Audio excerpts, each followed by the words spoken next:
Bismillah ar-Rahman ar-Rahim. Assalamu alaikum. Hello, everybody. This is another episode in our podcast series.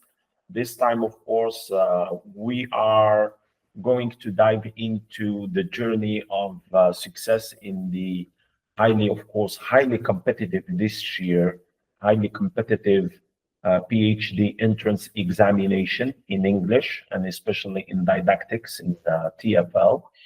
Our guest, Nordin Dahou, just Allah Barak, secured first place among 700 candidates. Of course, this is a huge achievement. This was three days ago. Today, of course, I invited him to share with you his strategies, his mindset, and some behind the scenes insights into what it takes to win. Welcome and mabruk and congratulations and whatever other words are not enough, of course, to express how happy I am, how proud I am that you have achieved this, Nordin. Hello, welcome to the show, Nordin.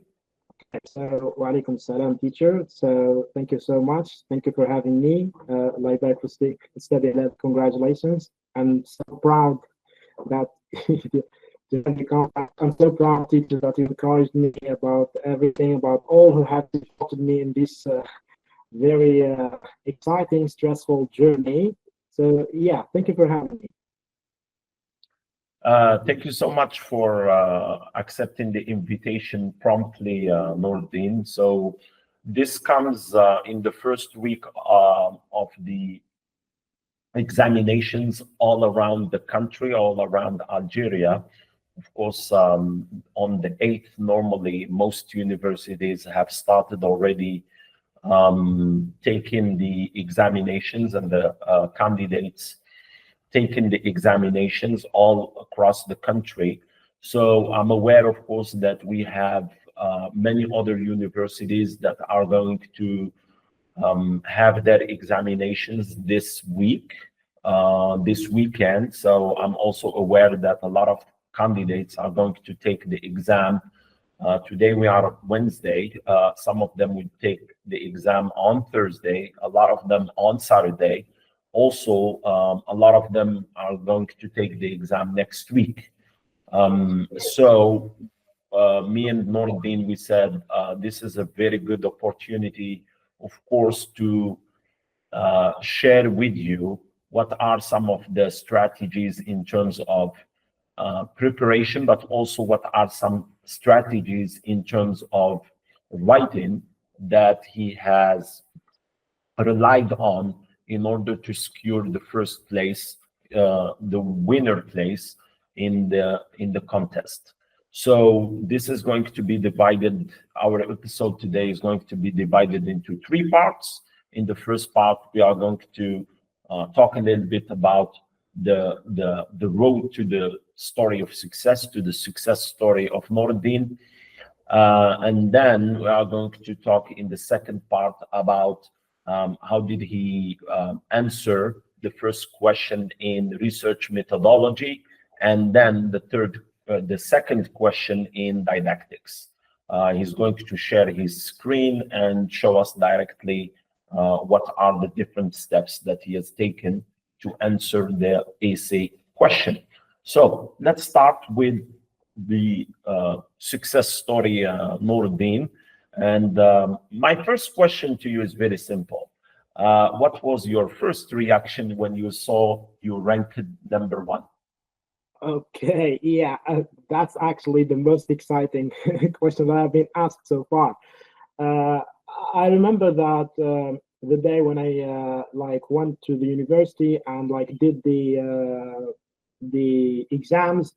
I finished around 5.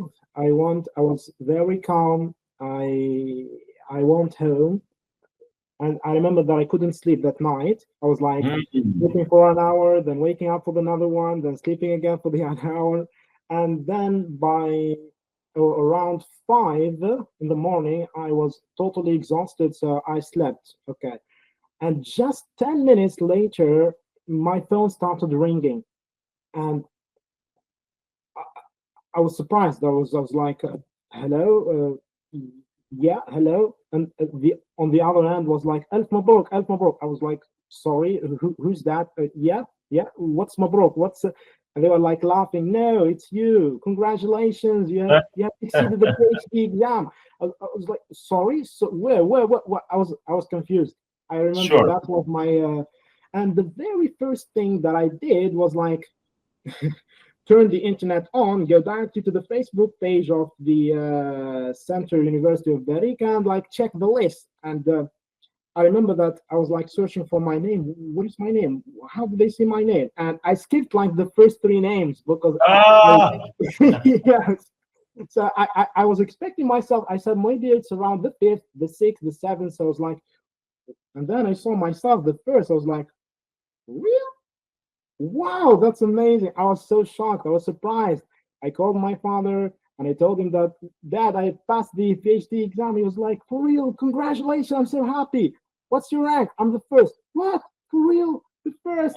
I'm so proud of you, my son. And I was drowning in mixed emotions. Yeah, I was so happy. I don't know, maybe I shed like a tear or two. I was very excited. I was super excited. So yeah. Yeah, you never forget this moment, especially that you were sleeping and they woke you up, and you are in this blurred uh, zone between being asleep and awake, and you are wondering if you are dreaming. And this is Exactly. like sometimes a bit literally like a dream come true. Maybe it's a fun fact for the audience, maybe to hear about it. But I remember that when they told me, "Mabrok, you have passed," I was like, "Mabrok? Who's our neighbor?" Because we have a neighbor like this, like Mabrok. I So was like, you "No, thought I'm they talking. Yeah, we were are name. talking to you. We are talking to you." So yeah, I was half asleep. I really was half asleep. But the moment they told me that I had passed the exam, I woke up completely. Now I'm like aware of my surroundings. I was directly went to my phone and checked the list and etc. Yes, Yeah, it's an experience that I will never forget about it. It's like yeah, the you one of never the most forget. memories. Mhm. Yeah, you'll never forget that moment, especially as I said, that they called you on the phone. Who called you actually? Can you tell us who or no? Okay, no, it's actually I remember that it's one of my friends. I don't know Oh, how he got like they were like I told him how did you get that? He was like I was awake the whole night. I didn't sleep. So and suddenly I was like following the Facebook page of the University Center of Barica, and the moment they like posted the results, I saw you and I saw that you were on top of the list, and I said, okay, let's wake him up. I don't care to have to do it. Yeah, I'm super happy. I want to share this moment with him. I want to see his reaction, and so that's the story. you should you should definitely, we call this in Arabic bshara. You should definitely reward him with some kind of bshara. You should. Oh yeah, oh definitely, yes. Yeah. So take us back to the moment when you decided to apply. I know, of course, that you have a master's in translation, is it? Yeah. Am I No, it's actually in literature and civilization. in literature and civilization? So take us back to the moment when you decided to apply for this particular master's in didactics. Okay, so I heard that this year there was gonna be a PhD contest, and so I started from like waiting for the actual date where we subscribe on the platform of Progress and get to choose the universities that they are offering this or they are doing the contest. I remember that when I first subscribed and filled in my information, especially when they told us that this year, zero paper, you don't have to send anything, just subscribe, fill in your information, and everything is going to be processed automatically or something like that. So when I got to choose the universities, I like was scrolling down my options. I have seen like Woodgrove University, which was my first choice because it has literature. and then I have seen Jaya University, and then Algiers. And would you believe it or not, Berica was like my last option because they had didactics. I said to myself, all right, why not actually try didactics this time? Yeah, it was the first one, but at the same time, I didn't really choose it as a first option. It was maybe like the third or the last one. So I selected Berica and I said to myself, Nordin, this time it's didactics, it's not literature, it's not civilization. So you have to do your absolute best to pass it. You have to prepare yourself very well. So this is how I got to choose it, actually. So you, in fact, took the exam, which is not in your specialty.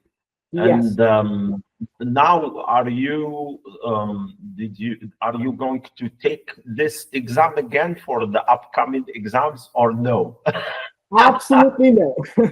No. Yes, of No. course. Yeah. No, I had a friend who back then it was the magister. I had a friend in economics, Professor Dadina, is a professor with us at the University of Wurgla. Back then, when he took the magister entrance examination, I think that he took the examination in 3 different universities, and then he won, I think, in 2, if not 3. I'm not sure. And he won in 2 or 3, and he chose where to go. Like he won, I don't know, I think it was Sétif and Algiers. And then he was like, okay, let me take Algiers. I'm not going to Sétif. I'm going to let my seat for somebody else. So that was something very exceptional. So yeah, so tell us about that, about didactics, not being your specialty in the masters. You graduated with a master's in literature and civilization. How did that come about? Choosing didactics and the preparation for a specialty that is not yours in a way. Okay, so when I first said to myself, let's choose Berica, they have didactics. It's on the 8th of February. So look, Nordin, you have about like a month to prepare for it. It didn't actually come to me as a big surprise. Why? Because, how do I say that? I already work as an EFL teacher in private schools. So when you work as an EFL teacher in a private school, you kind of have to deal with like the approaches and the techniques of being a teacher, the assessment and test creation, evaluation, all these kind of For stuff. how long? Sorry? For how long? For how long have I been a teacher? For about 4 years now. Yeah, for about 4 years now. So yeah, this moment started 4 years ago when I decided to work as an EFL teacher in a private school. The very first years, the first year actually, I wasn't really doing great. I needed some guidance. I needed like some senior teachers to help me, to guide me toward the right track and etc. Now, during my second year, I started attending like workshops on how to be a great teacher, and the kind of workshop they offer me, the necessary tools and the materials and resources on how to be a great teacher and help your students learn. And these resources were actually related to didactics. So you see, as being a good teacher means you have to do lesson planning, classroom management, and all the stuff that is literally related to didactics. So I started getting experience by that time. And I think, and it is my personal opinion, the one thing that really helped me pass this PhD exam in didactics was the fact that I had a training, a TESOL training several months ago. So as everyone is aware of, TESOL training offers you the opportunity to teach, to train yourself to be a professional trainer and teach English as a second language and other languages. So they offer, sorry? What's the TESOL? What's the name of the TESOL training that you took? It's the TESOL. It was actually called the 120-hour TESOL training certificate. It was offered by the International TEFL Training Institute. They have their in Algiers, and they have a branch here in Batna, sorry. And it's based in California and etc. And I remember that time it was after Ramadan that I decided to take this opportunity and expand my knowledge and horizons, considering improving my experience and improving my teaching skills as a teacher. And so I subscribed, or I enrolled myself in this TESOL training, and it was very intensive. It was like a 3 months intensive training where they offered me extensive reading resources that I had to okay, it was like this. So every day I was like reading materials, like an extensive reading material list. And then by the end of the day, I like pass a quiz, an exam, and like I do a project or like a TP. Okay, so in order to pass for the next section of the training. So I remember Was that it training. online or in person? It was online, actually. It was online. I didn't get the chance to attend the in-person training. So I remember that they were divided into sections. We had like 20 units, but I can summarize them in 5 sections. It was about lesson planning, classroom management, assessment, test evaluation, and the last one on how to be a good teacher. So during these 3 months, I was like reading the resources that have been given to me and then do the quizzes and then do the TPs. And by the end of these 3 months, by the end of the training, I gained an enormous experience on how to be a professional trainer or teacher. They really helped me. They changed my life. It was like a game changer. My teaching styles improved. My teaching skills improved. My way of speaking with my students, communicating, everything has improved greatly. And part of the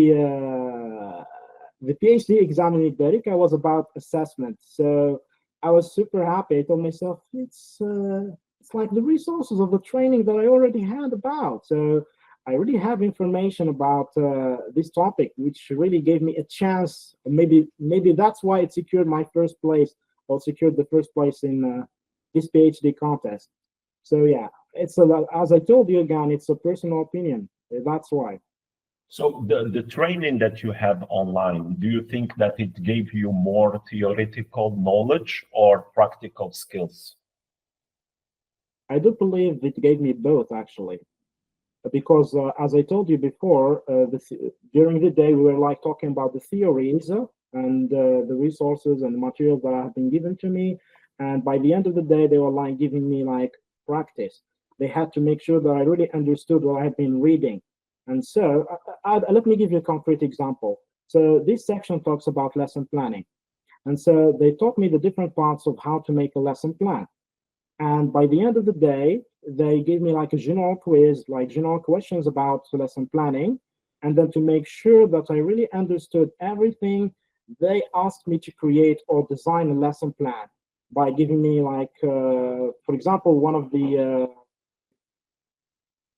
exercises or activities were like this: create a lesson plan for 15 students who are false beginners, teaching them the present continuous, for example. Okay, so in 19 minutes, okay?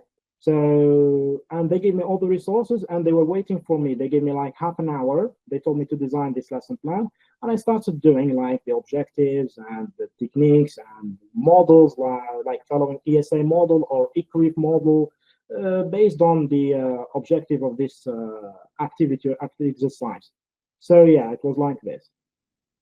So would you say that this, you said it already, how it helped you in your preparation, and how, in fact, when you had the exam question, you directly thought about your experience with the different resources that you were given during this training. And my question to you is perhaps to assess the extent to which this particular training for 3 months, which was very intensive for 180 hours, what do you think is the extent to which it has played a role in writing the winning essay? If you were to give it a percentage, I would say around 50%. Because yeah, 50. it's like, yeah, definitely. I wouldn't go as far as saying it helped me enormously, but I would definitely say 50%, because the remaining 50 I had to rely on my other preparation, other resources, other materials, or maybe techniques to do that. So let's talk about the other 50% now. Okay, You so will share, you will share with me the link to this particular training. Perhaps we'll share it with the audience, and they will have all the time, of course, to check it out and decide if they want to do the same as you did, perhaps next year, if they were sure. to be a winner in the contest. But let's talk now about the second 50%. So the second 50% started about 2 months ago, when I knew that this year we are going to have a PhD contest. And I was like preparing myself for, because as you know, the list of the universities who were going to do this contest was published like early ago, probably like around 2 months ago or not. So I have taken Berica as one of the choices. So I had to prepare myself for this didactics module. So I said to myself, okay, Nordin, you have 2 months to the date of the exam. You have to prepare yourself well. So here's what I did. During the first month, it was like a regular preparation. So there was nothing intensive. There were like 2 to 3 hours a day where I searched for materials. I have read articles and books on didactics. One of the books that I have relied on heavily was like Practice PLT by Jeremy Harmer, and another book, The Teaching of English as a Foreign Language, and other books. So it was like mainly I read the concepts, I read the theories, and then I go and I check past exams. So as you can see, the Facebook pages, there were like many Facebook pages and and Telegram groups sharing the PhD contest of past universities of the past years. So it's like I read the concept. Let's say, for example, I have read about lesson planning, classroom management. Then I try to search for the exams that contain or that talk about lesson planning and classroom management. I wanted to know how they formulate the question. I wanted to know what were they looking for. And then I tried to practice writing essays in 2 hours, trying to answer that particular question of the past exams. It was like this. And then, like a month ago, maybe less, I don't really remember. So I heard that there were like a free Google Classroom course on didactics, and this course was designed by you, sir. So I said, okay, let's go and check it. So it's for free, everything is cool. We have all the resources and materials we needed. And believe it or not, some of the books that I have been really looking for, I found them like literally you offered them for free and everything was like there.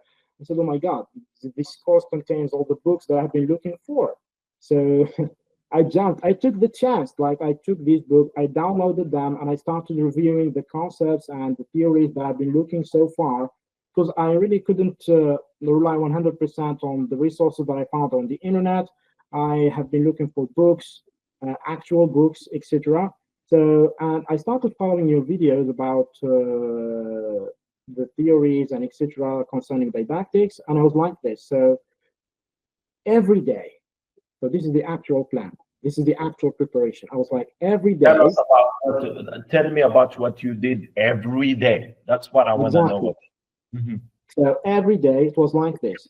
The very first 2 hours, I read from books, I read from articles, I try to understand and underline the main concepts, the main theories, everything that is related to didactics.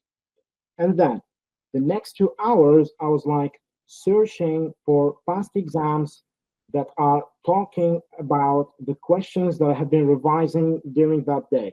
For example, let's say that today I have taken 2 hours reading about lesson plan and classroom management.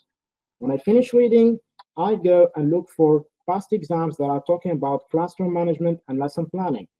I try to identify the keywords, I try to write an outline, and then I try to practice writing my essay in 2 hours, because that's because the main exam was like in 2 hours and the secondary exam was like in an hour and a half. When I finish, I write another version. It was like 2 to 3 versions actually. So it was like 6 hours actually. So the first 2 hours I try to write my first version, and then I take another break for half an hour, and then I go again. I dive again I give myself 2 hours, and I try to write the second version. Sometimes it's generally 2 versions per day. Sometimes it's 3. If I really feel like I can do more, I can improve my essay.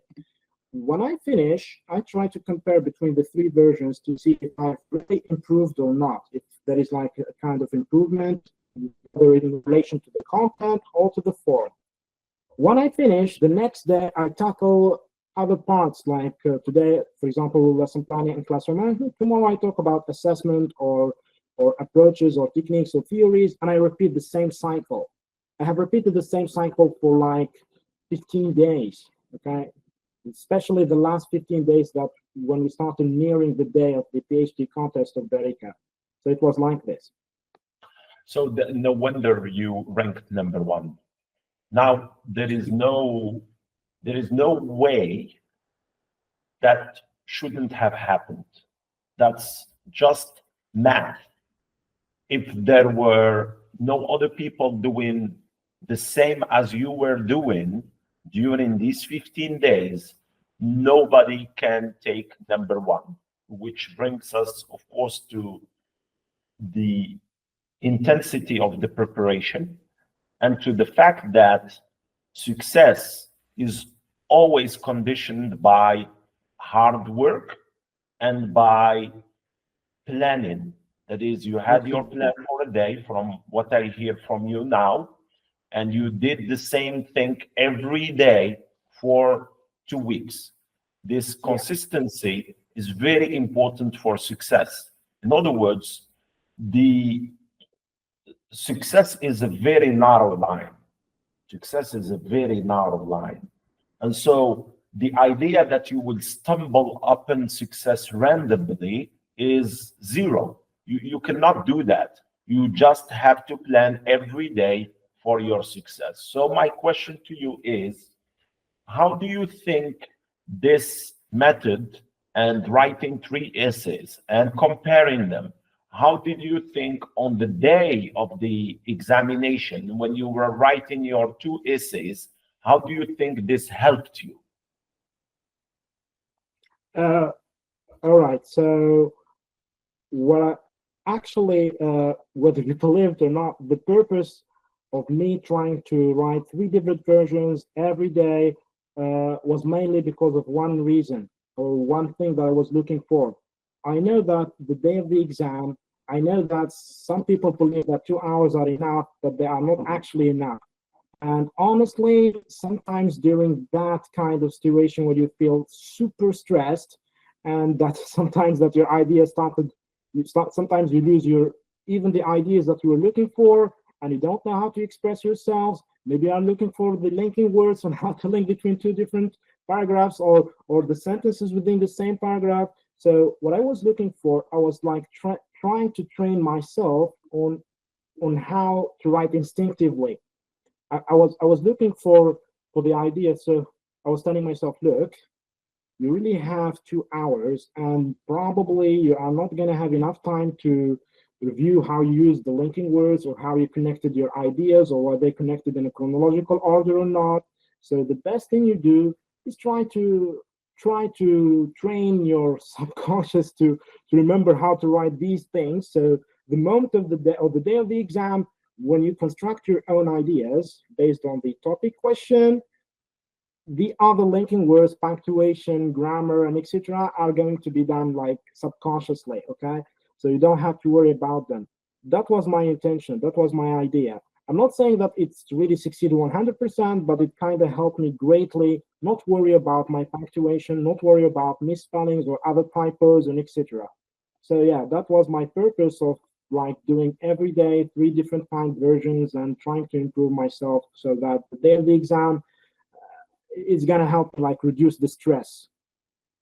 Yeah, and I think that that's a very good strategy. In whatever you are doing, you have to always remember that you have to go to an exam in general or a PhD entrance examination with a certain strategy. If you don't have a strategy of how you are going to tackle the question, how you are going to tackle your essay writing process, then you are just planning for failure. And so your strategy was to try to automate certain kinds or certain types of essay writing elements. And these were, of course, the repetitive ones, the ones that are standardized, that is, in terms of punctuation, in terms of sentence structure, to automate these so that your brain can focus on generating the ideas and actually answering the question. So my question to you in general is, do you think that the examination for you was more about how to write the essay, or what the essay was about? That is, in other words, do you think that your essay was successful because it was well written in terms of form, or well written in terms of content? I would really believe that it was a mixture of the two. It was because I believe myself that I have tried to achieve like somehow a balance between what I've been writing about and the content, or what was the question of the exam talking about, because I have learned this from my past experiences. As probably, I don't know if everyone knows about this or not, but this is my third time participating in a PhD contest. So you will tell us about that. Tell us Yeah. about that. That's very important. Yes, tell us about your two past experiences and how the third one was the successful one, and how the third one was the one in which you not only succeeded but ranked first. So you will tell us about that right after, and then we'll go to the essays. Okay. So do you mean, do I tell it about right now? No. Carry on what you were saying. Okay. Yeah. So yes, for me, I believe that there should be a balance between what I call form and content. I've been asked a lot of questions like, what do you mean by form? What I mean by form is like the style of writing, the techniques that you implement, the structure of your essay. Let's just call it in one term, the outline of your essay. It's very, very, very important to structure your essay. To have a well-structured essay means that you have created a well-structured outline. This is what I believe is the most important and the crucial point to your success. But at the very least, it's the very first 50%. The second 50%, which is also important, is to have yourself, or to be knowledgeable about the content. Let's say, for example, that this year the topic exam was about assessment. So if I didn't know about assessment, even with my writing techniques improved, I would have only achieved like 50% of success. So for me personally, my question to you, it's very clear, is how do you achieve this balance between form and content? For you, it has been a journey, as you were saying, from your different experiences as a teacher, practical experiences. So that's a great source of background knowledge about didactics and TFL in general. So you can draw from that. It has also been thanks to the training, the online training that you had 6 months ago. It has also been thanks to the preparation that you've had since the announcement of the contest. That is, it's 2 months ago now. And how do you strike a balance between the two? Would you say, for example, that it's easier to develop a writing style over a long period of time and knowledge over a shorter period of time, or the other way around? That is, what I'm trying to ask you is the following. Yeah, now I understand, yes. Do you think that when you're a student in the licence and then in the masters in literature and civilization, which is not in didactics, do you think that you already had those techniques in writing, that good sense of writing an essay, and so you have developed that over a long period of time, a longer period of time at least. And then for didactics, to accumulate all the knowledge, you only needed, let's say, and only is between inverted commas, of course, it's only comparatively and relatively to how you write. Would you say that in general, if you have good writing style in general, which takes perhaps a longer time, you are safe to say that you can prepare in terms of knowledge in a shorter time? What's your opinion on this? And this is my case. Yes, I would totally agree with you. I would agree with you 100%, sir. So in my case, didactics was like a new specialty for me. The knowledge that I have accumulated during this period was short comparatively to the fact that my writing style, I have been honing it for like, I don't know, for like maybe 2 or 3 years. Would you believe that? So yes, when it comes to knowledge accumulation, you can do that in like a shorter period compared to your writing style. So what is really important here is to improve your writing style and then tackle like the knowledge or like the techniques or preparation, what you are looking for in your specialty. So in my case, it was like improve your writing style for a longer period, and then when it comes to gathering knowledge and resources and materials, a shorter period is probably more than enough for you to prepare yourself for the PhD. Shorter, but it has to be intensive, and yeah, it has to be with, of course, the intention to understand what you are reading, what you are receiving. Otherwise, it's not sufficient, of course. So yeah, absolutely. Yes. So tell us about your 2 previous experiences with taking the examination, which were not successful. And I'm just asking about these to know how did they, in a way, impact or influence your 3rd participation, your 3rd attempt in a positive way? Okay, so I graduated 2021. In 2021, I got my master's degree. You graduated during Corona. Yes. Yeah. Difficult years. Yes, and I don't know if you remember that or not, sir. You were one of the examiners of my master thesis. Yeah, so I'll definitely say that. Okay, so I graduated in 2021, and I remember that the next year, like in 2022, they announced that there's gonna be a PhD contest in several universities. And so at that time, if I'm not mistaken, I chose 2 universities. It's actually, I chose 4 universities, but I actually got the chance to go to 2 of them only, which were Boumerdès and Wurgle University. It was my first time having a PhD contest. I didn't really know what to look for or how to prepare myself or what was more important. Was it like to improve my writing style or to simply focus on gathering the knowledge and information for the content? So I really didn't know how to do or what to do or what to look for. I was like clueless. And I remember that my first university that I went to pass the PhD exam was Boumerdès. It was like a new university, a new experience for me.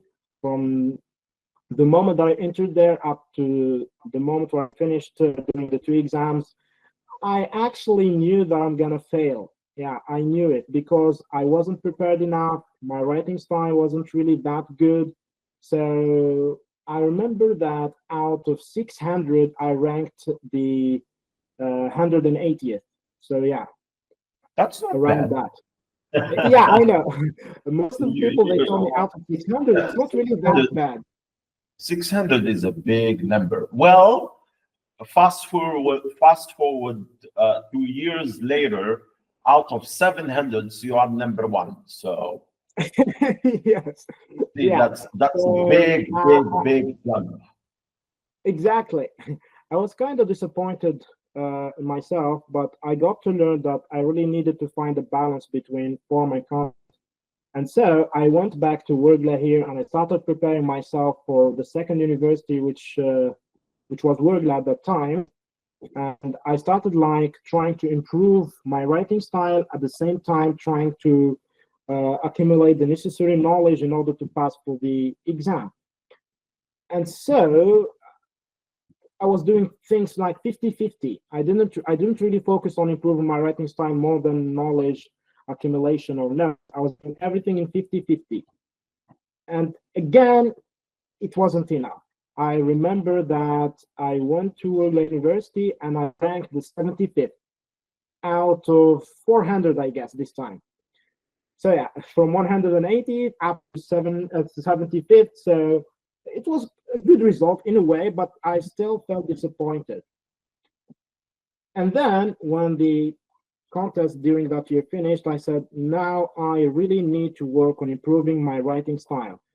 I don't have to worry about gathering the resources or data. I don't have to worry about focusing on the content. Now what I really need to work on is honing my writing skills, my writing style, the techniques necessary to write a very well-structured essay. And then the next year, they announced the opening of another PhD contest. And this time again, I selected 4 universities, but I really got the chance to go to 2 of them. And for my third university, second year doing the PhD contest, but the third university, I went to Constantine. And I remember at that time, I was focusing more and more on honing my writing skills. Maybe, I would definitely say, maybe I neglected to focus on the content. So I didn't really prepare myself well in terms of knowledge or info or data or whatever they were having at that time. And I went there. Yes? What was the specialty? Literature. Literature. Actually, yeah. Didactics is just this year, okay? But during the past 2 years, everything was about literature. Okay. So I remember that I entered the class, and I passed my 2 exams. And then again, my ranking was 45, or the 45th, sorry. Out of 500, by the way, at that time. Out of 500, I ranked the 45th. And I remember my father called me and he says, look, don't worry, you are really doing a great job. I mean, look, the 180th, then 75th, and 45th. Yeah. And then for my next university, I traveled to Manilast. So yeah, far south. And I remember that time I told myself, okay, this time I really need to strike a balance between these 2. And I did everything in my power, to the best of my ability, to find this balance between honing my writing skills and focusing on knowledge accumulation. And I almost succeeded. I ranked the 14th, okay, 14th this time. So I said, not again. I'm so close. Each time I feel like I'm so close, but not close enough to win. So then they were like, this year, I told myself, oh no. Now I believe that really that my writing style has really improved greatly compared to 2 years ago. I really need to focus on this new specialty, which is didactics. And as I told you earlier, my experience doing the TESOL training, my experience as an EFL teacher, and gathering data and resources, the online classroom that you offered, sir, all of these played a great part in improving my knowledge accumulation, or improving me knowing about what to expect, me being prepared to face what the day of the exam is. And at the same time, the 4 other experiences had already given you an idea about how to improve your writing. Of course. So yeah, I understand. So yes. What would you say to people who take the exam and fail and say, okay, I've taken this exam once, I don't want to take it again? My first advice, I'm gonna guess that they have it all the time, is don't give up. Don't give up. I mean, take my case, take my example. This is my first, the 5th university, and I still haven't given up. And alhamdulillah, as you can see the result, probably, yeah, most of you are going to say it's after 4 years, but yeah, after 4 years, and alhamdulillah, I have succeeded and I ranked the first out of 700 people. So guys, don't give up. Try to address your weaknesses and try to improve your strength point. Of course, this is important. Try to look for what you are missing and try to improve what you think you are doing good or what you are good at. So this is my advice to them. So my next question to you before we go to the ACEs themselves is, what would you now say to people who think that the PhD entrance examination, the winning seat, whatever it is, number 1 or number 5 or 4, is about some kind of hacks, right? Or some kind of little tips here and there, and you are going to have your winning essay. Looking at your experience since you graduated, since 2021, which is not a long time ago, what would you tell them about your process and your mindset and your strategy to come to this particular moment when, alhamdulillah, you have achieved your goal? Okay, so the first thing is they really need to, anyone who's trying to pass the PhD exam need to have like a strong will, a very strong desire, because without it, I'm not talking about motivation now, I'm talking about what is beyond motivation. I'm talking about the desire the hunger for the success. You need to be hungry for winning. So that, because when we talk about motivation, I guess that motivation is the moment where you fail the first exam and then you say to yourself, oh no, I've lost it. Now I don't need to take it another time. Okay, I'm going to give up. I'm going to stop it. No. You really need to have a very strong desire. Your hunger needs to surpass that of motivation. It's more like you need to have you need to be disciplined. Okay, you need to have like a correct set of mind, a very strong one. You need to like say, look, this is how I'm going to strategize myself. This is how I'm going to create my plan. And I need to follow it to the letter. And I don't need to give up midway. So I really have to pass it. To that, the day of the exam when it comes, you are ready. You are prepared to face whatever they are going to throw at you. So yeah, it was like this. As for techniques and tips and kind of strategies, I think I'm probably going to answer it in the second question on how to write a very well structured essay and how to manage your time during the exam. So yeah, that's wonderful. Now we can go into the exam itself. So I'll invite you, of course, to share your screen now. And we are going to start with the module. Of course, you had 2 modules you took 2 modules. Methodology and didactics. We are going to start with the first question in research methodology, and I'll give you, of course, the floor to explain to the audience how did you answer the question, how did you manage your time, all of those different tips that they probably need after preparing in different ways, after preparing themselves, of course, in terms of how to write and in terms of knowledge. So yeah, go ahead, Nordi. Okay, sir.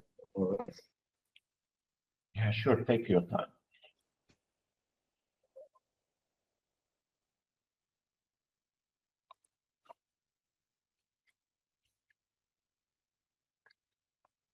I'm going to, from time to time, I'm going to ask you some questions, of course, concerning this in terms of form and in terms of content.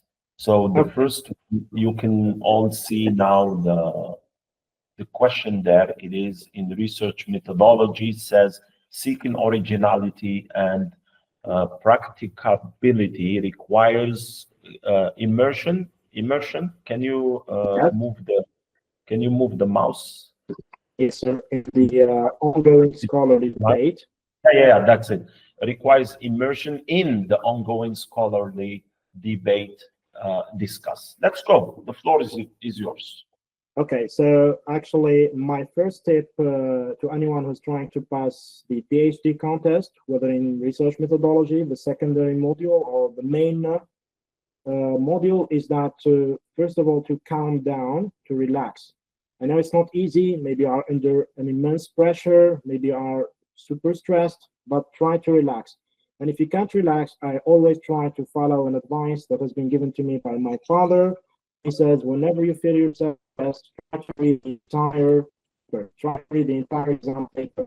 I told him, like, the whole information? He says, yes, yes. He starts talking the top of the paper and scroll up to the bottom. And this is what I do generally. This is how I relax myself. This is how I enter my focus zone. And this is how I start my exam. Now, guys, as you can see, in research methodology, you have about an hour and a half. So every minute, every second, you need really to have a strategy, a plan in order to pass. So for me personally, what I share with you is my personal strategy. So I don't know if it works for everyone or not, but it works for me. So what I do, the first thing what I call just reading. I just read the entire paper, and I did the second reading. I try to focus on the question, which in this case is seeking originality and practicability requires immersion in ongoing scholarly debate discussed. For my third reading, I try to identify the keywords because they are the ones that are going to help me formulate a correct answer and go or be on the right direction. In this, actually, originality, practicability, ongoing scholarly debate. These are the most important keywords in this question. What's really more important than that is the verb. As you can see at the end of the sentence, we have another verb, discuss. They didn't ask us to compare. They didn't ask us to explain. They didn't ask us to illustrate or anything. They asked us to discuss. Sorry. So this verb is the most important keyword in the entire topic. So it's important to understand what does it mean to discuss, because discussing, explaining, illustrating, these are completely different verbs. So after identifying the keywords, I move on to what I call the outline. I move on to what I call the plan of how I structure or how I'm going to structure my essay. So these three readings, like I said, the first reading, the second reading, and the third reading are going to take you about 5 minutes, okay? So now you have already consumed 5 minutes of the 1 hour and 30. The next thing you do is try to structure or try to create your outline. Personally, for me, I try to take as much time as possible. And in my case, I took about 20 minutes to structure my outline. I know some of you are going to say it's too much, but for me, I really pay attention to, or pay extreme importance to structuring outline. So I start like this by writing the introduction, and then in the introduction, I focus on like introducing the context, a hook, and then writing or stating my thesis statement, because it's really important. After I do all of this, I go down to body, and I try to, like, depending on the thesis statement, which is very important, depending on the thesis statement, it's going to determine how many paragraphs you are going to write in your body. In my case, in my thesis statement, I opted for writing 2 paragraphs, 2 body paragraphs. Yes, and in a balanced way. So the first paragraph was going to talk about the importance of originality. What is originality? How do we achieve originality? And why is it important? And for the second paragraph, I talked about practicability. The same thing. What it means for a researcher to have practicability, how can it be achieved, etc. And in the first body paragraph, I follow this structure. I write the topic sentence, and then I write the supporting arguments, and then I try to write the concluding sentence. And I did the same thing for the second paragraph, which was talking about practicability. First I start with a topic sentence, a clear topic sentence. I move on to the supporting arguments, and then I write down my concluding sentence. Then we have the conclusion. For me, in the conclusion, I restated or paraphrased my thesis statement, and then I provided my personal opinion, which is based on logical deduction, etc., between the relationship on the relationship between originality and practicability. Now that I have my outline ready, all I need to do is to focus on writing the introduction draft the introduction first before writing it on the exam paper, on the answer sheet, sorry. So it's really important. I gave 15 minutes to just drafting the introduction. I know that this is the first thing that the examiner is gonna read. This is the first thing that probably is gonna give the first impression to the examiner on if you really did understand what the question is talking about, and if the examiner should really care about maybe continuing reading your essay or not. So I pay very extreme attention to drafting my introduction. So a lot of people ask me, what do you mean by a hook? So for me, a hook, which I wrote it in introduction, is like something to grab the attention of the examiner, something to make him want to read more. Now, a hook actually can be anything, but what I really advise people not to do is a question. Avoid because we have a hook in a form of a question, but it's not really helpful during the PhD exam. So try to avoid anything that appears like a question. Now, do you remember what you've written in the introduction? Sorry? Do you remember what you've written in the introduction? Can you share that with people? Okay, let me check my draft paper. All right, so where is it?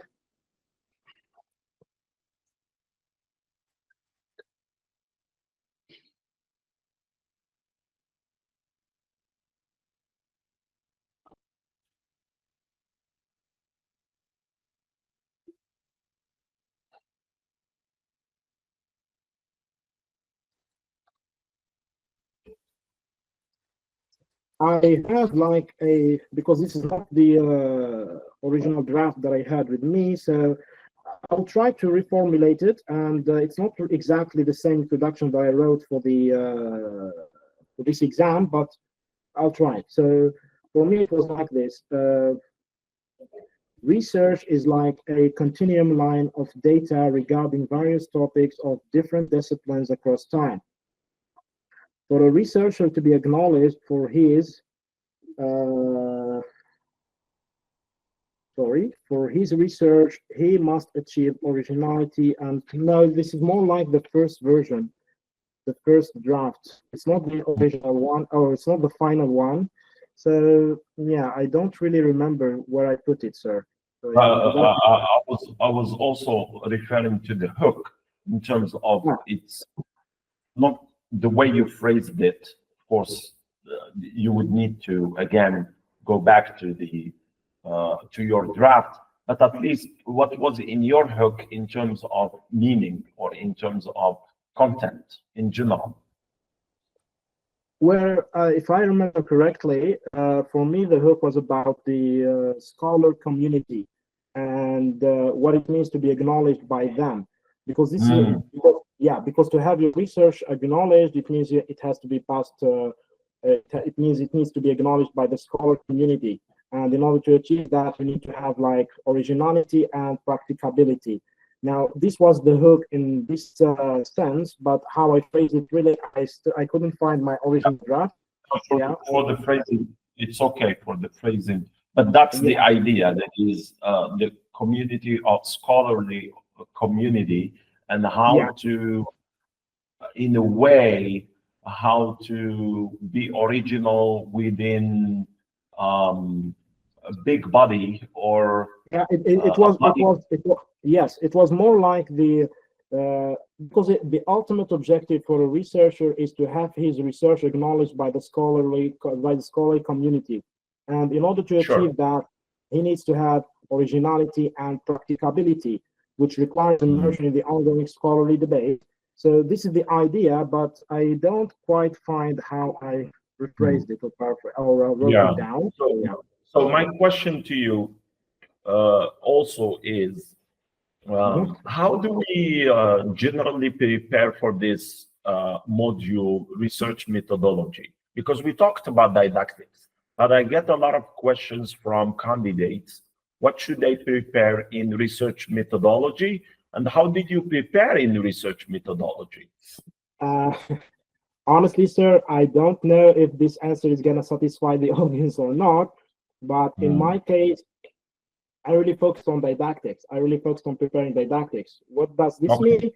It means that when it came to research methodology, I really revised it in the last 10 days, where I tried to focus on the most important concepts or the things that I should expect, like identifying the problem, research question, the aims, the objectives, the research method design, sampling data, and analysis, data collection, data analysis, writing a report, etc. But what really helped me, I don't know, I think it was like a miracle from Allah subhanahu wa ta'ala. So for me, what really helped me is that in the last 2 days, or 2 days before the exam, I don't know, some of my friends like showed me or sent me a link to a YouTube channel. This channel is called Grad Coach. And this channel actually explains everything there is to know about research methodology, from the moment of how you identify the problem up to the last step of where you write your research or write a report about your research. Yeah, and the videos or the playlist that contains about 16 videos, I guess, they were extremely helpful. Helpful in a way, they explain the concept and then they provide a practical example about it. So I think it's mostly thanks to this YouTube channel that I really got to know about research methodology and prepare for. Wonderful. So please later on also share with me the link to this YouTube channel. We'll share it Absolutely.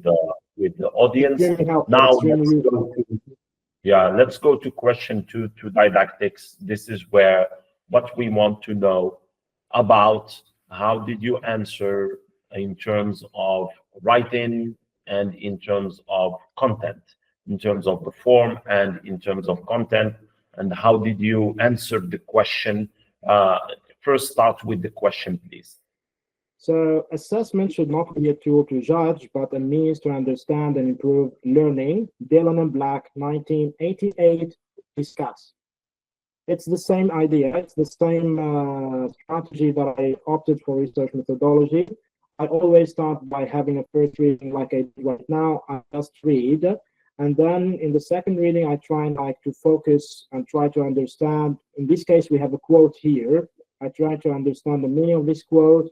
For my third reading, I try to identify the keywords here, which is, for me, actually, this time, the entire quote is very important. Especially, a tool should not be a tool to judge, but a means to understand and improve learning. And we are talking about assessment here. So I already got a general idea, and I know what this topic is talking about, and it's definitely talking about formative assessment.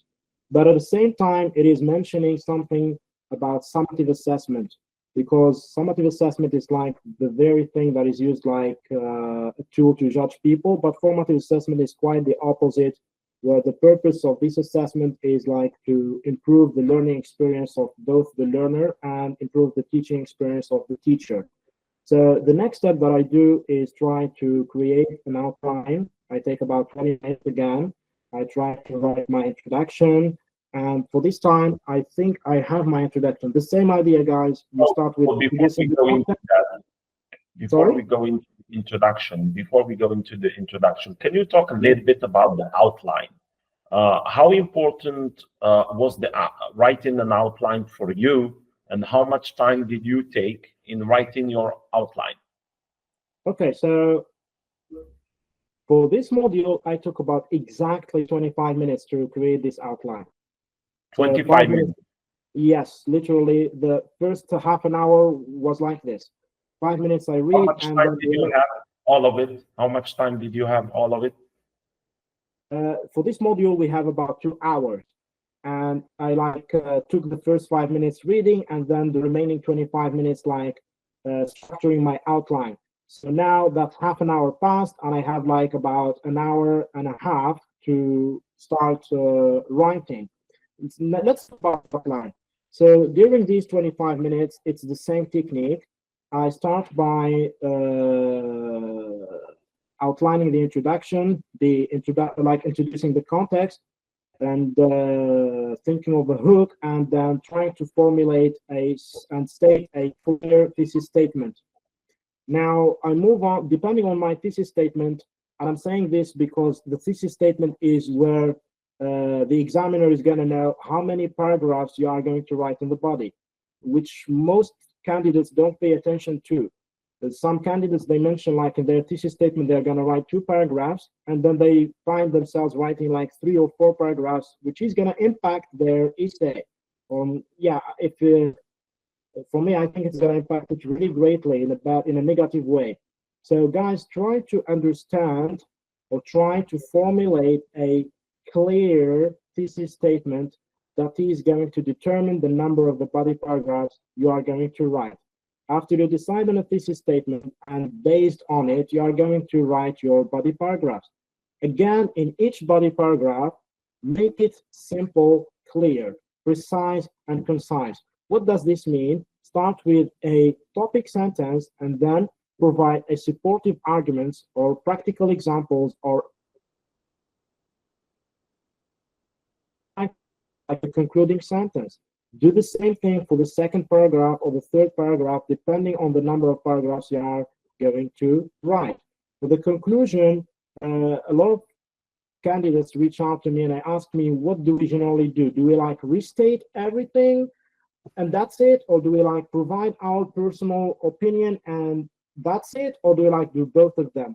In my case, I opted for the third choice or third option, which is restating what I have said in the body paragraphs, and then I try to provide an opinion or a point of view based on logic, evidence, and deductions, and etc. So when I say personal point of view, it doesn't mean that I get to say whatever I want. No, it has to be structured based on evidence.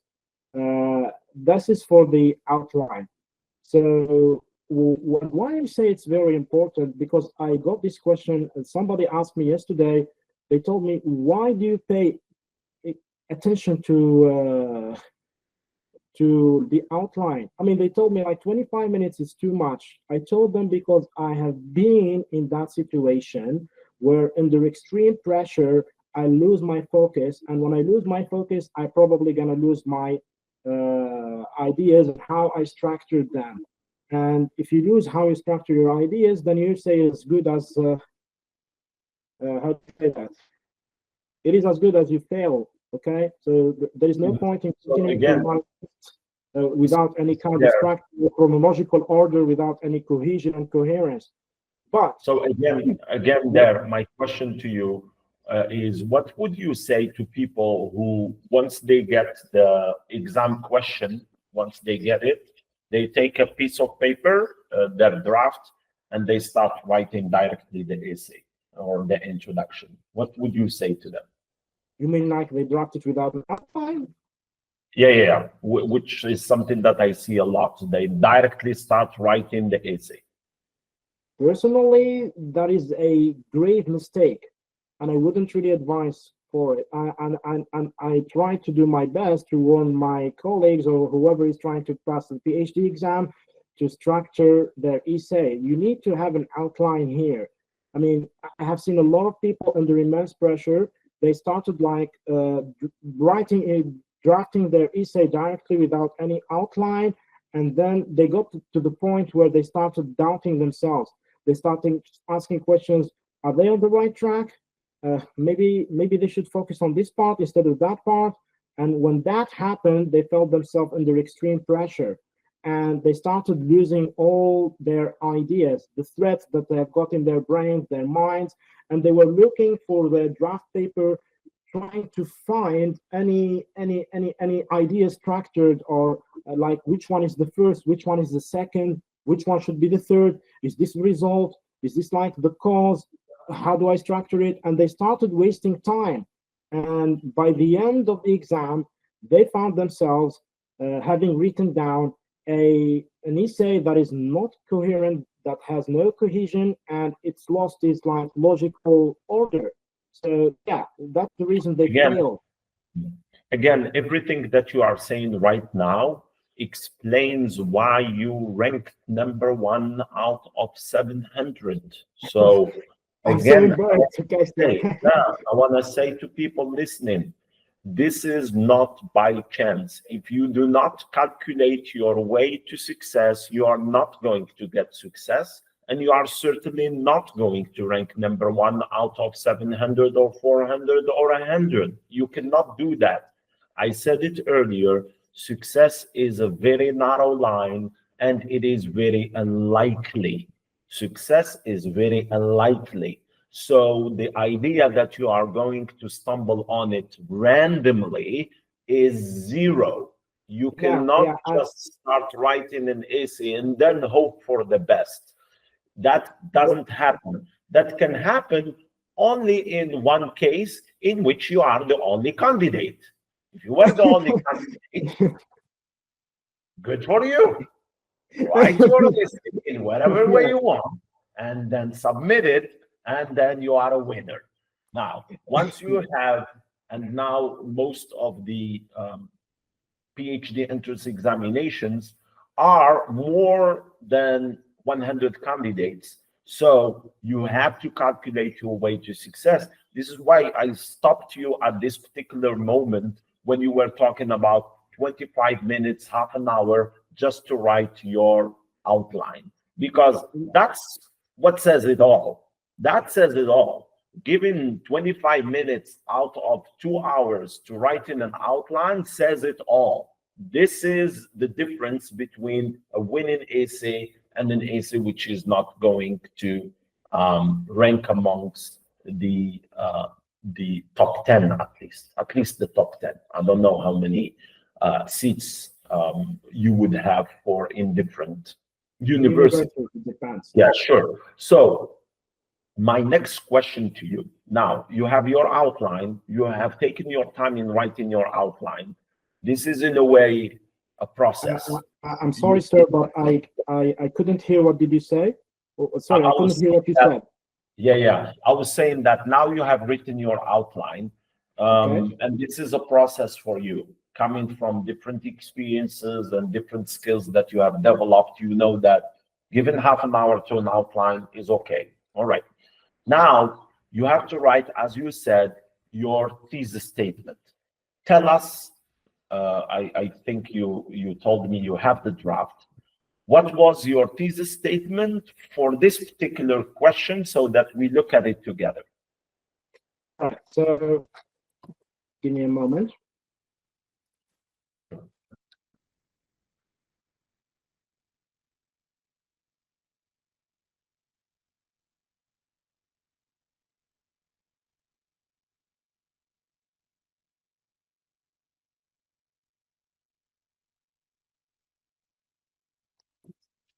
All right, so for this time, actually, I tried to make a clear thesis statement. I tried to be precise and concise. So I think thesis statement, because it's just written in one sentence. I don't know if this is the original draft or not. I said, to this end, because normally I should read the introduction for everyone to understand, but that's okay. I said that to this end, assessment, actually this time I kept it the same. I said, to this end, assessment can be a means to understand and improve learning rather than a mere tool to judge the learner. Everyone is going to ask me, but you have kept the same thesis statement. But for me, what was actually the winning essay is, in a sense, that I have, I have created the path through the introduction to reach down this thesis statement. Everyone, they told me, it's very simple. I told them, yes, sometimes you have to be just simple, just as simple and as clear and as precise to do it. So if I'm allowed, sir, I'm just going to read quickly my introduction so that everyone can understand how I reached down to the thesis statement. So for me, the introduction is like this. From ancient Greek time to the modern era, one cannot help but acknowledge the radical shift the teaching and learning process has undergone.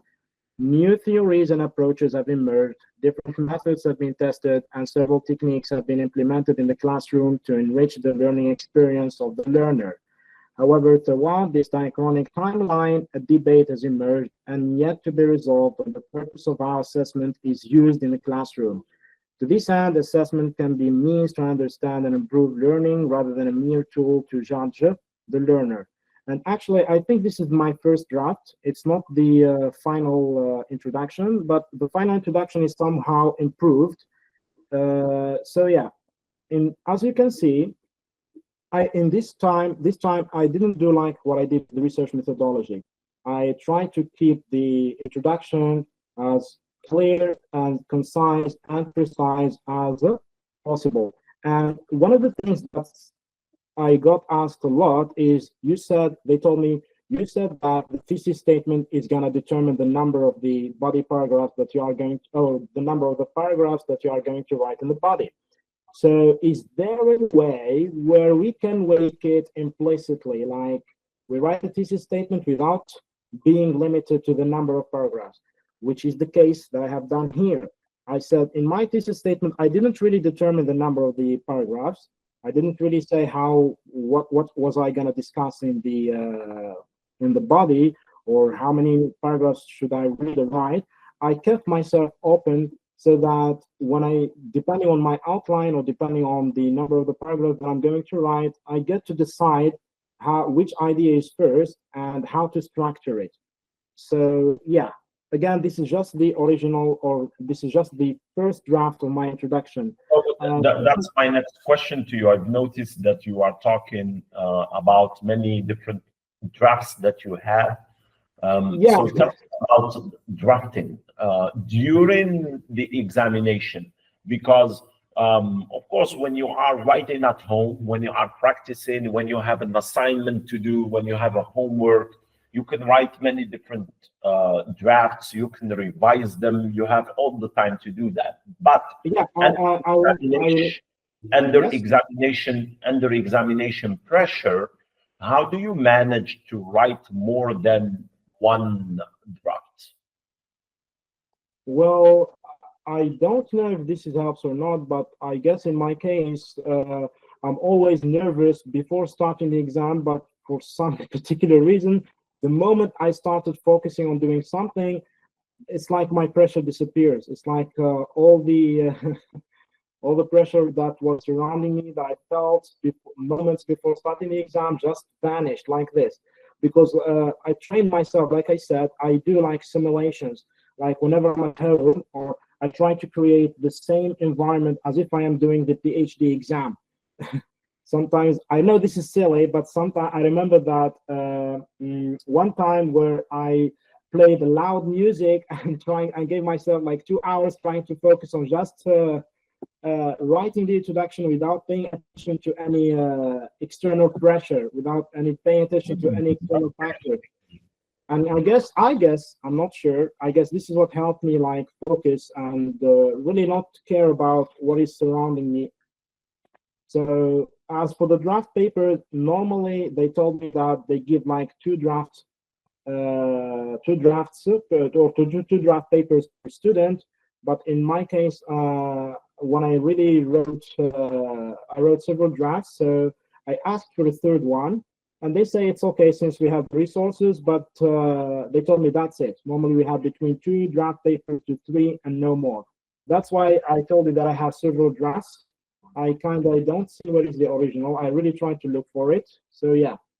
So what do you think of drafting in general? Again, what's your piece of advice there to people during the examination to arrive to the final draft? Because you are talking about how you try to improve when do you decide to improve? Is it during the writing?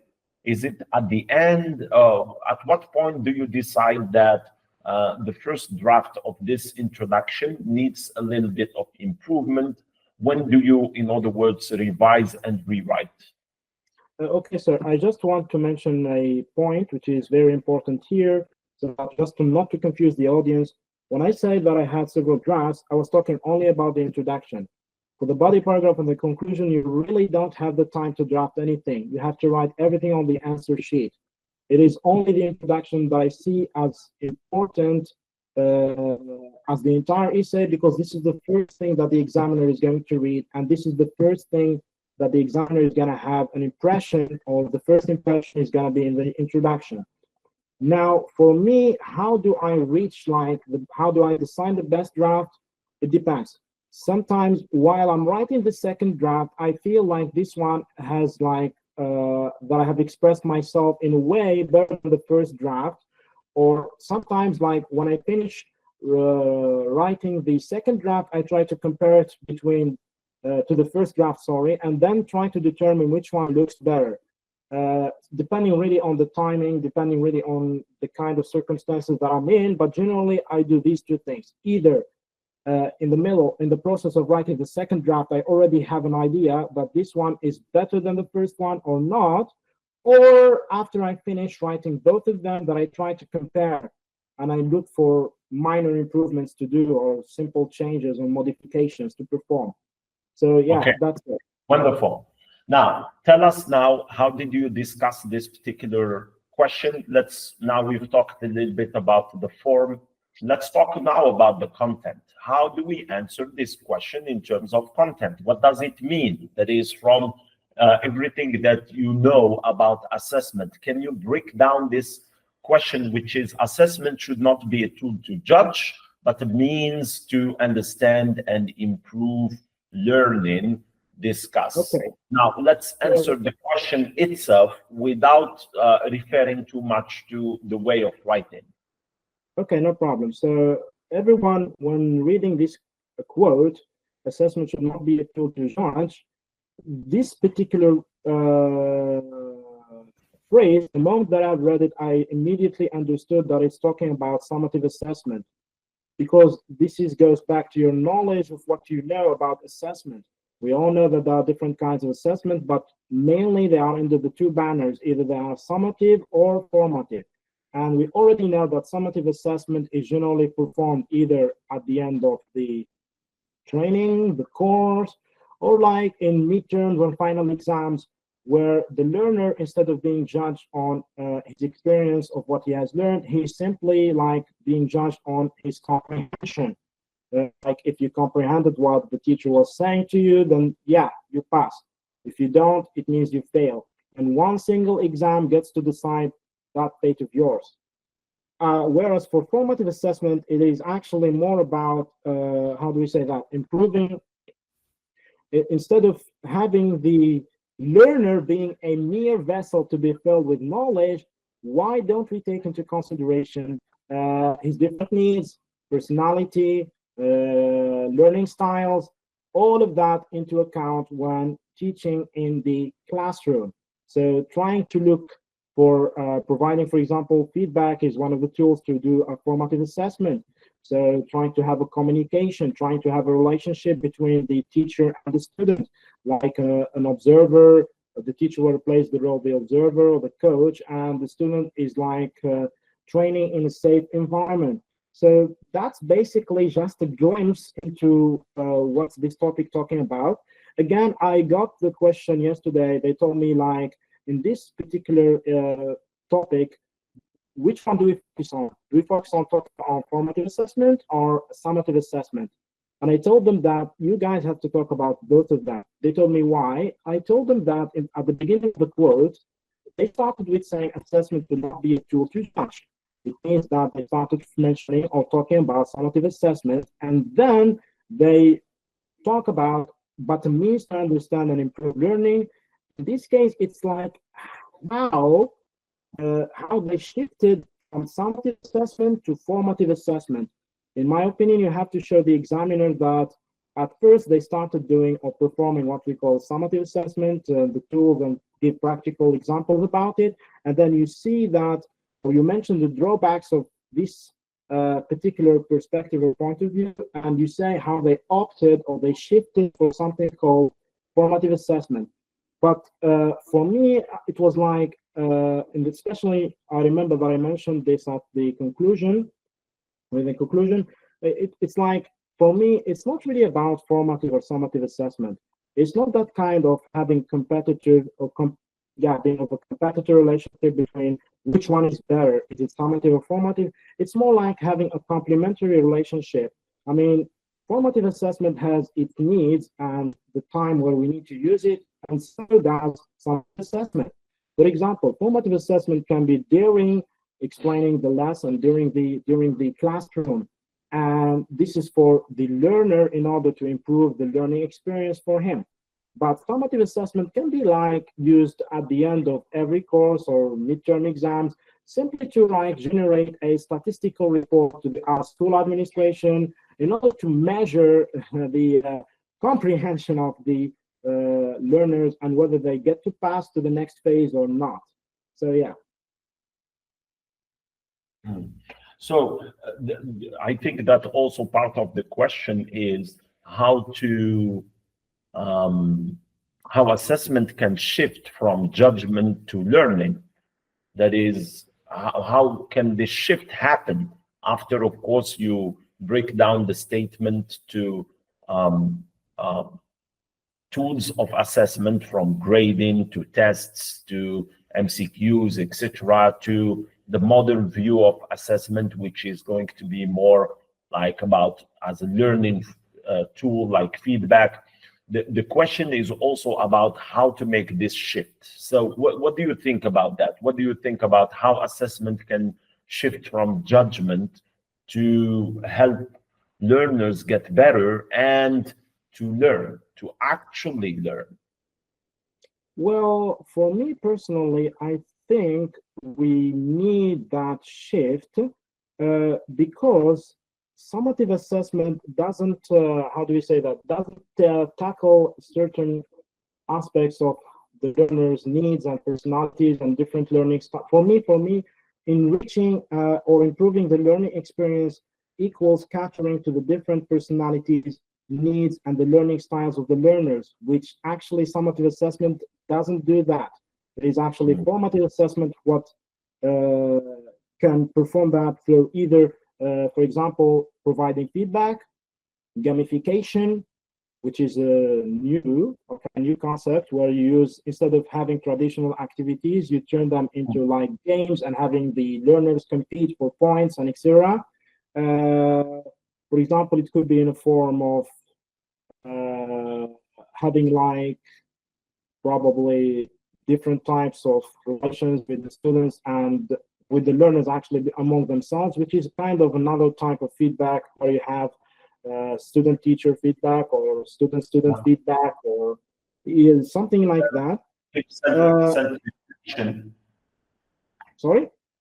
Self-reflection is also very important there. It is very important, yes. Learning.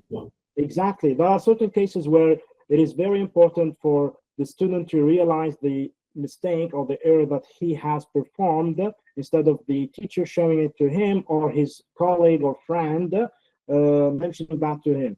It is also important. That was one of the points also being discussed in when it comes to formative assessment.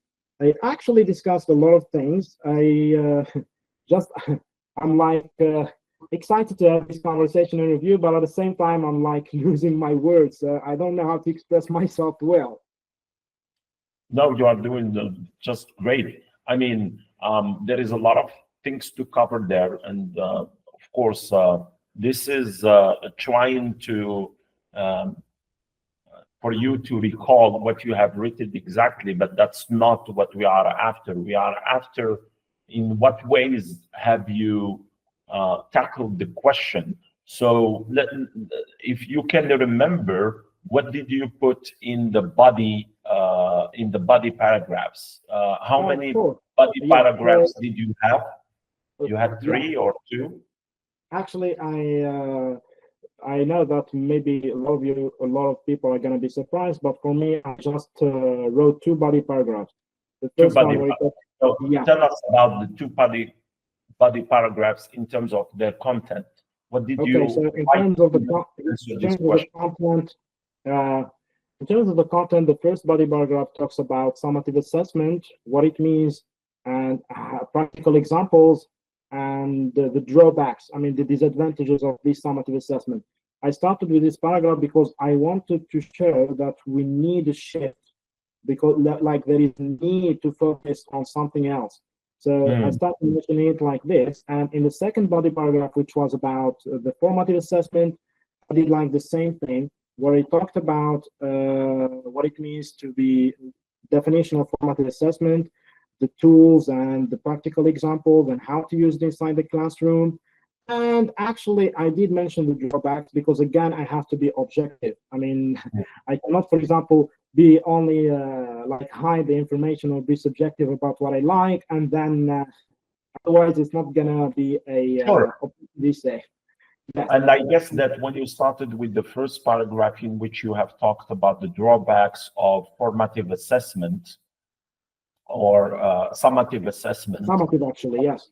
Yeah, summative assessment. When you talked about that, I think that it means that you have positioned yourself as someone who is for formative assessment then. Yeah, either I have positioned myself as someone who is for formative assessment, or I'm showing, like what the quote mentioned, that we need that kind of shift. Yeah. So you made your essay about this shift. How do we make the shift from judgment to learning, actually? And you have tried to show the ways in which by focusing, because as you've said, there is nothing wrong with summative assessment, but to rely on summative assessment alone and give it more importance than it should have, that's the wrong approach. And that's the traditional approach. And so the summative and formative assessment then are better ways, a mix of both, with, of course, formative assessment being more about the learning itself, is more like, in your opinion, I guess, in the way you have tried to answer this question, formative assessment being a better way to help learners improve. Okay, if we like, we try to put it in within our Nigerian educational system. Yeah, we would probably say like formative assessment is being applied in private schools, while summative assessment is being applied in public schools. Okay. Because then again, we have to understand that these two are set in two different environments. Like, for example, in public schools, the teachers, they are left with limited options, actually. It's more like they are being forced to use summative assessment instead of formative assessment, which this is largely due to the huge number that the classroom has, or the classrooms have. For example, in one classroom, you could find around 40 to 45 students, which is really, which is unbelievably unrealistic. I mean, I kind of understand the perspective of the teacher here when he says it's difficult for me to apply a feedback to each and every student. It's difficult for me to follow and measure whether my students are improving in terms of learning or not. It's difficult for me maybe to apply some gamification techniques, like using online websites, or applying games, or like dividing into the groups and then following them all. So yeah, from that particular point of view, from the arguments, from that particular perspective, it is really difficult to apply formative assessment. So do you think that in your essay, you have to talk about the challenges and the realities at the same time as you talk about the advantages? Yes, that's what I did, sir. Yes. And how did you talk about that in this way? Well, for me, normally, like so many other students, they told me like they do the 3 paragraphs where they talk about the formative assessment, summative assessment, and then they talk about the challenges and the realities within the Algerian educational system.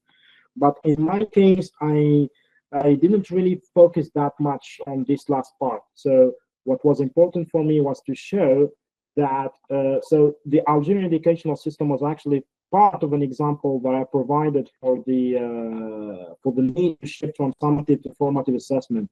So it couldn't really be the main focus on it because this quote again didn't like put any particular or didn't focus on mentioning that within the educational system of any particular country. So I couldn't really focus on it.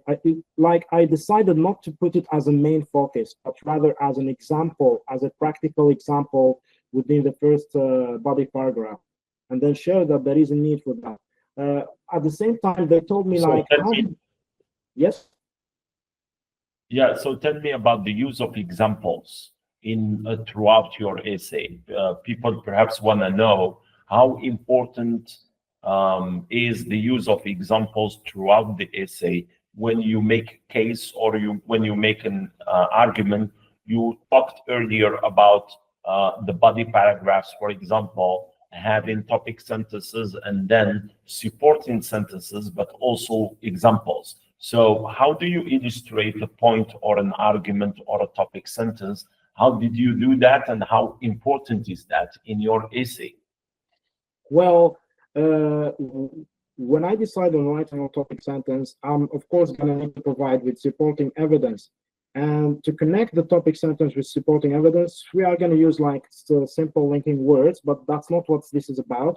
What this is about is, which a lot of people have asked me, do we like provide subjective examples from our practical experience as teachers, or do we like mention examples based on logical deduction from theories and etc.? And I say both of them.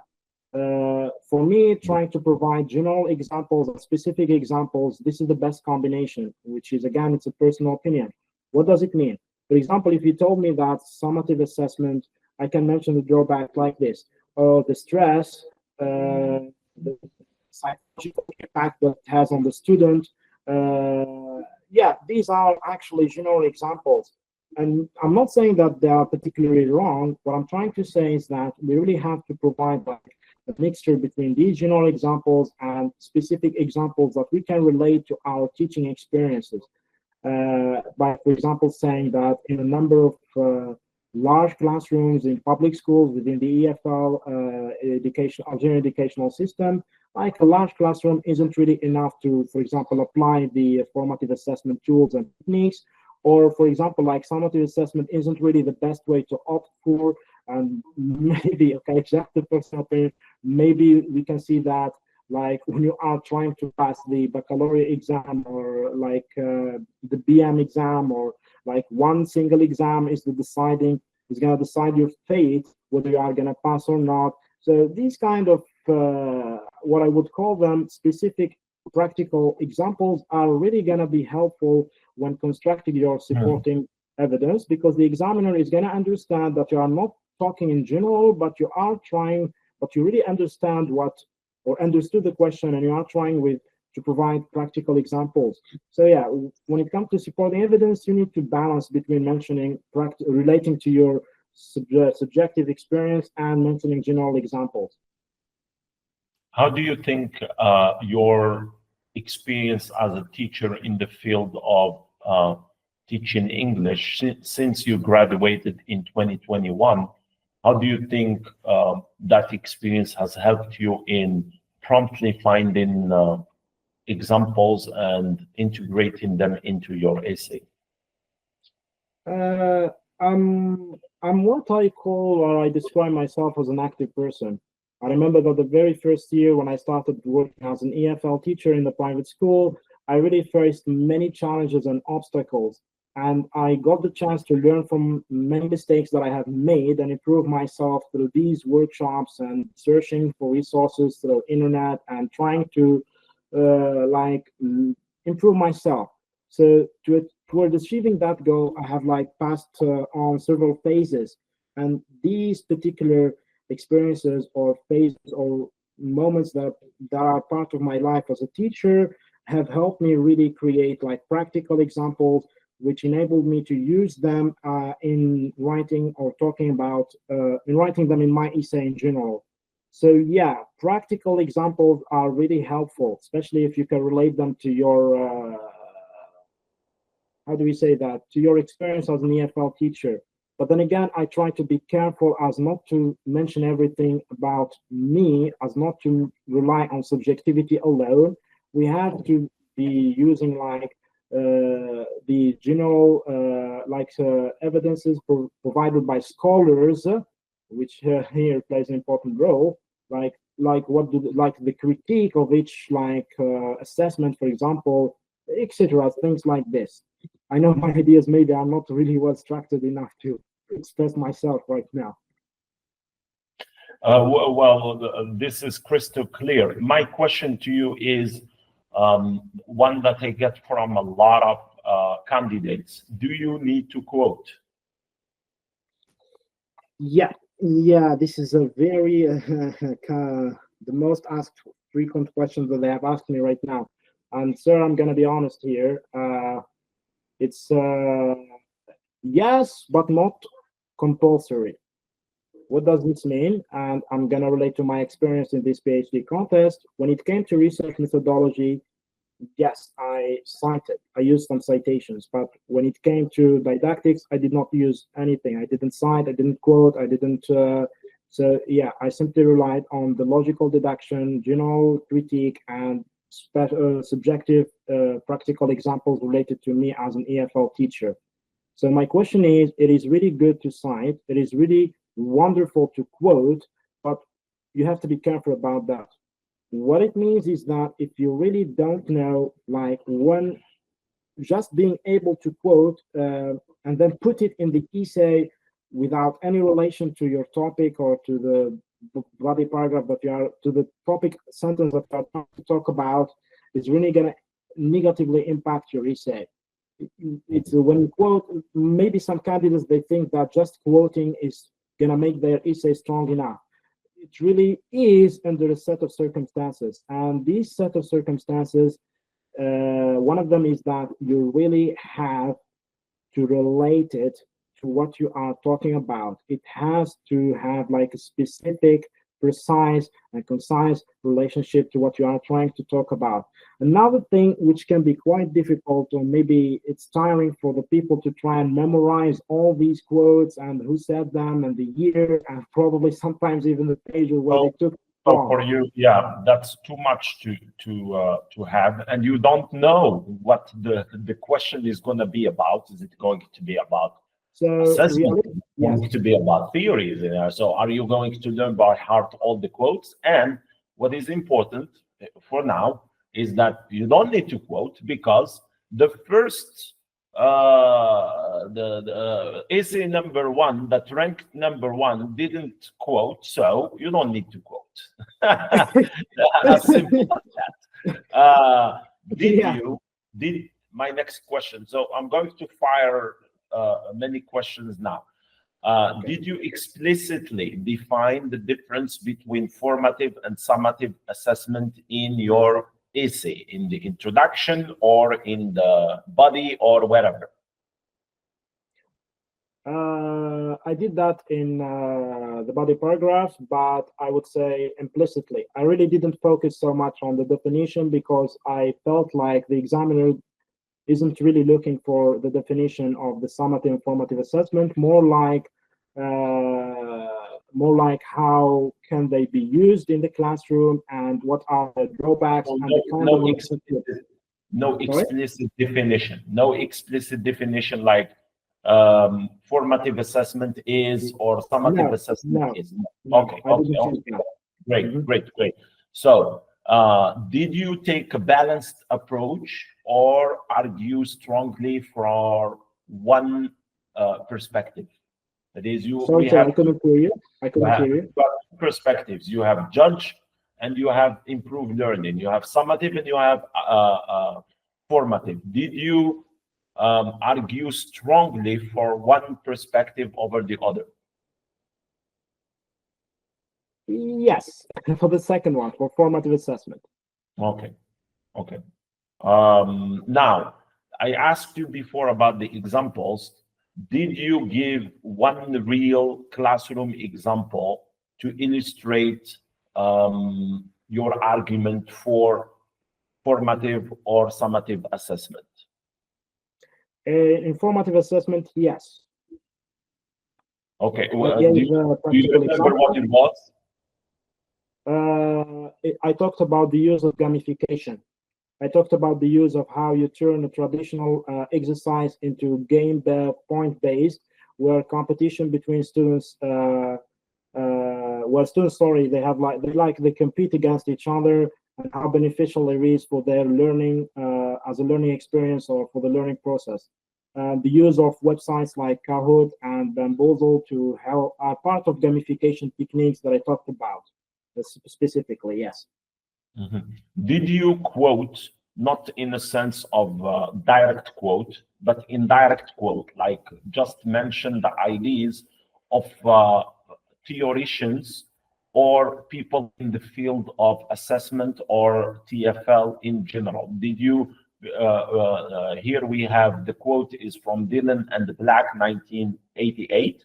Did you at any point mention any other linguist or theoretician or applied linguist or anything like that? Did you?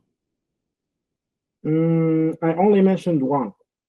Who? Who was it? Jeremy Harmer.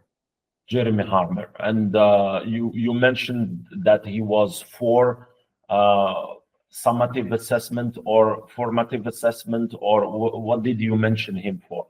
As part of your argument, or what was it for? Actually, for Jeremy Harmer, he opted like for having a complementary relationship between formative and summative assessment rather than simply thinking of that of a competitor. Mhm. Some people follow an approach of going from the weakest argument to the strongest argument. Now, what would you say was your strongest argument in the essay concerning this question? I would say my practical examples that talked about my experience as an EFL teacher. Okay, and in that particular strongest argument, what did you say? What evidence did you give that you think was the punchline? For me, I use that when talking about formative assessment. I provided this argument where I talked about a classroom that I teach. I still teach right now. Where I use this technique called gamification and the feedback that I asked my students to provide at the end of the session, and it was a positive feedback. Okay, I see. Did you have time to write a conclusion? Yes, sir, I did have time. And you wrote the whole conclusion, no problem? Yes, no problem, yeah. So did you finish before time, on time, or after time? Some people finish 5 minutes after time, and the people that are responsible for the examination are like, come on, give me the paper, give it back to me. So I have seen that. I have seen that actually in the class where I passed the exam. For me, for research methodology, I was on time. For didactics, I was like 5 minutes before the end of the exam. How did you do that? Well, like I told you, sir, it's the importance of having a very good outline. I mean, basically, especially when it comes to probably didactics, I had more data, I had knowledge or content related to assessment because it is part of my job as an EFL teacher. So I really had a lot of arguments to provide, and the only thing that I needed to do is how to construct and express myself, how to provide strong arguments, how to make my essay coherent, and how to ensure that it has cohesion. All of that, I did all of this in the 25 minutes that in the creation of the outline, which really helped me later to write a structured a very well structured essay that, to my surprise, I ended 5 minutes before the exam, and I got to revise my paper, looking for anything to probably that I have missed, or for maybe spelling mistakes or grammar mistakes, punctuation, typos, etc. Did you write directly on the exam paper, the final exam paper, or did you write on the draft and then copy your essays on the exam paper? That's what I want to say to everyone. It's actually, realistically speaking, and I don't know if it is possible to other candidates, but realistically speaking, it is hard to draft your entire essay and then you write it, or you transfer your answer on the answer sheet. It is very difficult. So the best thing you can do is simply to draft your introduction, since it's the most important thing that the examiner is going to look at first and have a first impression. But the entire, like the body paragraphs and the conclusion, you are going to have to write them directly without drafting them. So yeah, which is a little bit. Yeah. But on the condition that for you, to write the outline for half an hour on the rough paper. That's what I want to stress on. I really need to tell the candidates that you have to really have a very strong outline that later on, even when you try to transfer or write directly on the answer sheet, you don't really have to worry about it. The only thing that you need to focus on is how to connect your like, let's say, for example, the body paragraph. It's how to connect the topic sentence with the supporting evidence and the concluding sentence. So try to focus on using the right tense and how to connect it with linking words and etc. But generally, your ideas are well structured, organized, and in a chronological order. So that's because you had a strong outline created at the beginning of the exam. So yeah. So if you had more time, if you had 10 more minutes, what would you have changed? Actually, at this point, it's quite difficult to make any changes. I mean, it's, how do I say that? It's like too late to make any change. It's more like trying to reflect on any kind of misspellings, or maybe when you forget the S of the single personal pronouns, or maybe you forgot the comma. But in terms of ideas, in terms of the structure in itself, it's too late for the change. It's too late. Even 10 minutes aren't going to be enough. So what you really have to focus on, simply look for any kind of vocabulary mistakes, punctuation mistakes, grammar mistakes, general typos. That's all you need to do. Other than that, it's too late to make any big modifications and changes. So yeah. Yeah, that's wonderful. 2 hours of absolutely wonderful pieces of advice for all of you listening. I mean, Noruddin couldn't have put everything that he has put so far better in terms of how did he prepare for this, what strategies has he followed, what practical techniques and skills did he need to develop over time in order to have this achievement, which is to rank first amongst 700 candidates. What is one last thing that you would say to the candidates this year or next year if they are watching this video a year later? Well, honestly, probably the one thing that I can say really right now is that despite the fact that I've learned from my past experiences, despite the fact that I've really tried to prepare myself so well by creating this plan and strategies, despite the fact that I've tried to improve my writing style and trying to balance between content and form, I would definitely say that this success is largely, and maybe all of this success is because I can end the Imam Rabbi Subhanahu wa Ta'ala. I have faith in Allah, and largely due to the many prayers of a lot of people who really wish to see me successful, and one of them are my parents. Among them are my parents. And then come the small part of what I would dare to call the preparation for the PhD exam.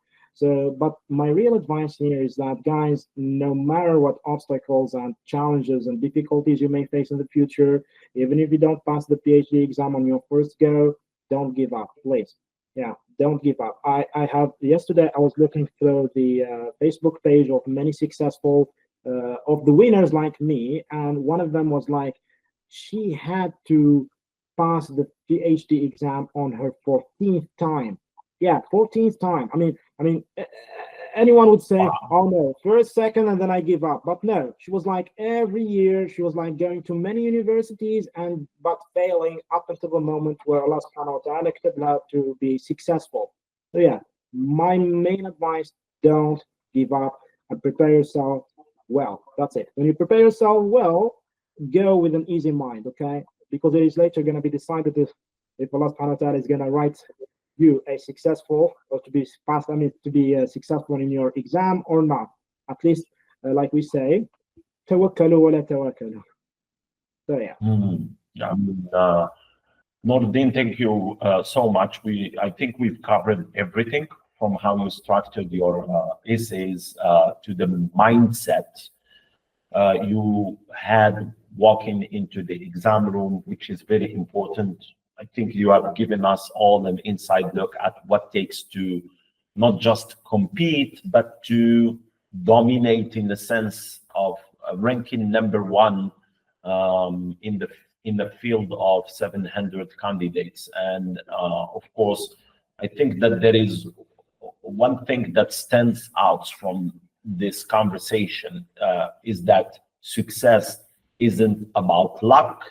It is about strategy, mindset, and execution. And execution is when you have those 2 hours, what do you do with them? It's not about how much you know, it's about how well you use what you know.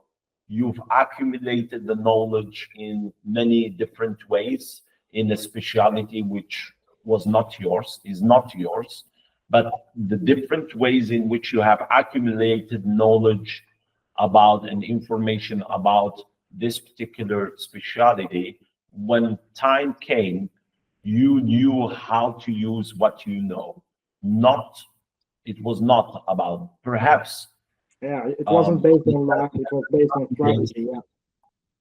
The 700 candidates that were there, perhaps they knew more about the topic than you, but the way in which they have written their essays, the way in which they have used what they know, the way in which they have structured their essays, the way in which they have used their time, perhaps that was the difference between you and them. So you need to, for anybody listening, you need to practice under real conditions in the same way that Noordin did. He said he gave you an excellent example of writing an essay and putting loud music. This is in order to ignore every external distraction. So refine your arguments, and most importantly, of course, develop a structured, confident approach to answering questions. When Nordin told you about 25 minutes just to write the outline, this is someone who has entered into the exam room knowing exactly what to do. I have to have 25 minutes to do just that. No panic, I'm in control of everything. And that right there is the difference between someone who hopes to pass and someone, of course, who takes first place. Again, thank you, Nordin, of course, for sharing your journey and insights. It's been an incredible conversation. And for everyone watching, of course, if you found this valuable, share it with someone preparing for the big exam. And of course, remember that exams don't reward the smartest, they reward the most prepared. Also the smartest, but the most well prepared. So inshallah, see you in another episode. Perhaps the next episode is going to be about you. So be smart, prepare well, and good luck. Thank you very much, Nordin. Thank you so much, sir.